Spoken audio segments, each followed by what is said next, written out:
आज आम आलोचना करिबा निजर बुद्धि ठाकुर।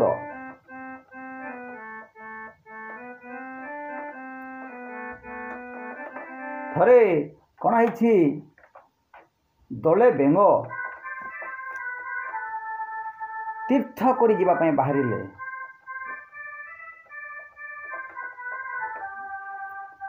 से माने निजर गंठिल धरिकी बाहरिले, चलिले चलिले डेंडी डेंडी गले जोठी राति हेब से जगार से माने कौन सी बुदा पाखरे शोबे कि कौन सी पोखरी रे तकर विश्राम ने ये माने चलिले चली चली चली चली मासे लगिगला। तापरे जिते बेले पाखापाखि गले तीर्थस्थल पाखक से समय कौन है से बेंग मान मध्यरु किछि बेंग गोटे खाल में पड़गले।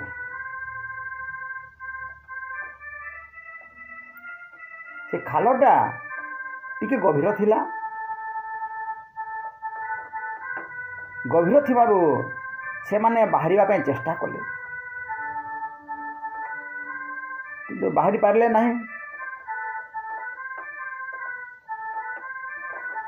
बाहरे जो दुई चारिटी बेंग थिले से माने कहिले जे तुम्हें आउ बाहरी पारिबो नहीं। गोटे बेंग डेई देखिला पाखापाखि डेइला बाहरिबा पर्यंत किंतु बाहरी पारला नहीं। आ गोटे बेंग मत डेइला ऊपर को बाहरिया पाए किंतु से मध्य बाहरी पारला नहीं। तृतीय बेंग मध्य सेमिति कला डेई देखिला पारला नहीं। शेषरे बाहर बेंग मान पुणी कहते तुम्हें आउ बाहर को बाहरी पारिबो नहीं, तुम्हें एठी थाओ आमे तीर्थ करी चलिलु। कुआ भितर थिबा बेंग मान सब धैर्य हरा हो गले। सत कौन बाहरी पारिबा नहीं, चेष्टा तो कल बाहरी पारिबो नहीं। एमाने मते ठीक कहउछंती आ तो बारंबार चेष्टा कलो बाहरी पारिलो नहीं, आउ बाहरी पारिबा नहीं, एई कुआर ही रहिबा एठी ही मरी जाबा। यारी भितरे आ गोटे बेंग बारंबार बारंबार बारंबार चेष्टा कला, जोरे प्राणपणे चेष्टा कला। चेष्टा करिया फल बाहर को बाहरी गला। जो बेंगटी बाहर को बाहरी गला से कौन थिला कि काल काल भईरा बधिर बोली कहूछु। से बधिर थिबारु ऊपर बेंग कथा शुणी पारला नहीं। अन्य बेंग मान जमिति ऊपर बेंग कथा शुणी करी आउ डेइबा पे चेष्टा कले नहीं। ये जदि शुणी पारि थांता ताहले ए मध्य रही जाता। ऊपर थिबा बेंग मान कथा शुणिलानी बोली करी शुणी पारला नहीं बधिर थिबारु। तेणु करी से कौन कला प्राणपणे निजर बुद्धि बल रे ऊपर को चढ़ीदेला। तेणु करी आमे परर बुद्धि रे पड़ी करी कौन से काम करिबा नहीं। अन्य मन हमको कौन कहउछंती आमे विचार करिबा। से माने भूल कहउछंती ना ठीक कहउछंती, तांकर कहिबा कथा केते दूर युक्ति युक्त। तेणु करी बुझी विचारी कार्य कले विपद न पड़ई भले। तेणुकरी आमे काम करबा आगरू बुझी विचारी करी कार्य करबा।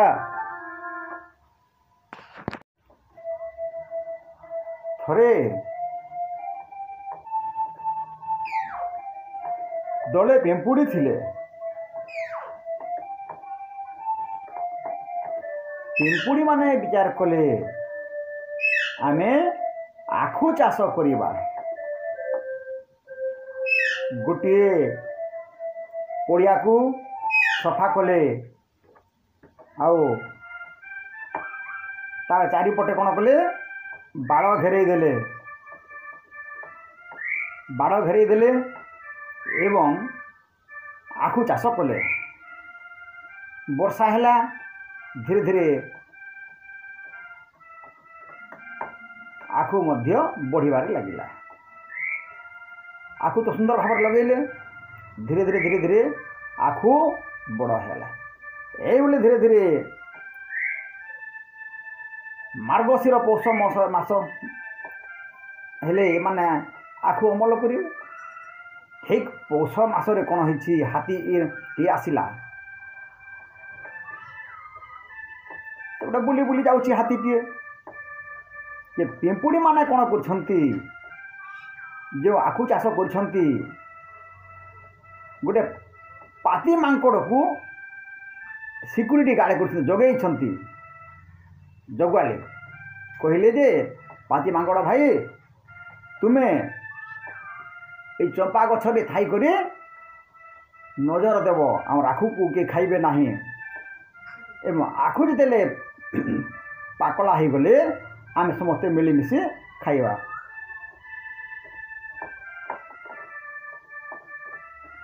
ପାତି ମାଙ୍କଡ଼ ଜଗିଲା। ପିମ୍ପୁଡ଼ି ମାନେ ଯିଏ ଯିଏ ବାଟେ ବୁଲି ବୁଲି ତାଙ୍କର ଖୁଦକଣା ସଂଗ୍ରହ କରୁଛନ୍ତି। ଥରେ ବଡ଼ ହାତୀଟିଏ ଆସିଲା। ହାତୀ ଦେଖିଦେଲା, ଇଏ ଆଖୁ କିଆରି କେଡ଼େ ସୁନ୍ଦର ହେଇଛି ଆଖୁ। ହଁ, ଏଇଟା ତ ଖାଇବି, ଆଉ କାହିଁକି ଦୂରକୁ ଯିବି। ମିଠା ମିଠା ଆଖୁ କେବେ ଦେଖି ନାହିଁ। ହାତୀ କ'ଣ କଲା, କିଆରି ଭିତରକୁ ପଶିଲା ବାଡ଼ ଭାଙ୍ଗି କରି। ପାତି ମାଙ୍କଡ଼ ଦେଖିଲା, ଏଡ଼େ ବଡ଼ ହାତୀ, ତାକୁ ତ ମୁଁ ପାରିବି ନାହିଁ। ପାତି ମାଙ୍କଡ଼ ତାପରେ ଡାକିଲା, ଆସ ଓ ପିମ୍ପୁଡ଼ି ଭାଇମାନେ ଆସ, ଆମ ଫସଲ ଗଲା, ହାତୀ ପଶି ଆସିଲା।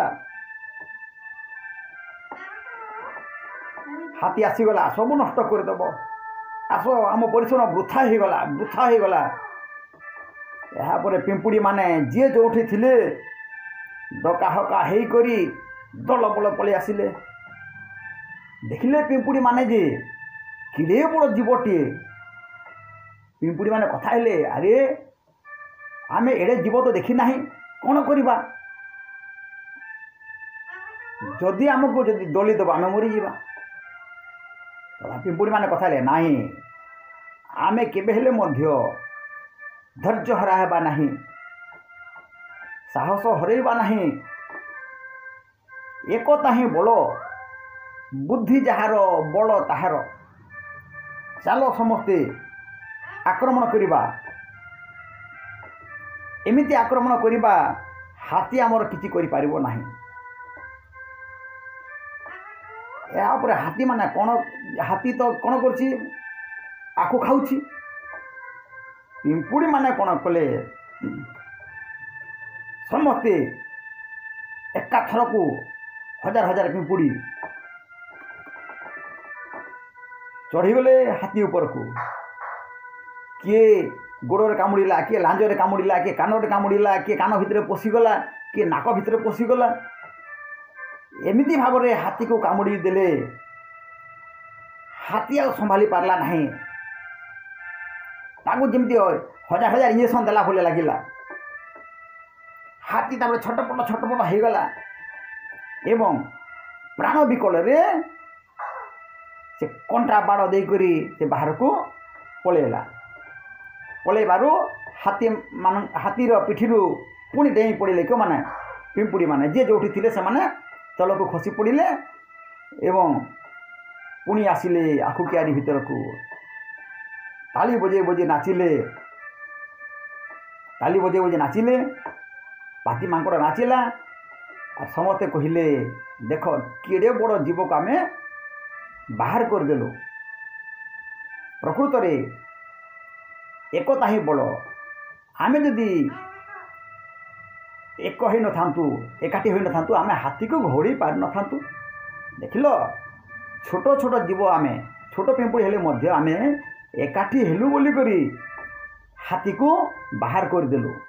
ତେଣୁକରି ଏକତା ହିଁ ବଳ। ତେଣୁକରି ଯେଉଁ ଜାଗାରେ ସମସ୍ତେ ଏକାଠି ହୋଇଥିବେ, ମିଳିମିଶି କାମ କରୁଥିବେ, ତାହେଲେ କାମଟା ସହଜରେ ହୋଇଥାଏ। ଏକତା ହିଁ ବଳ।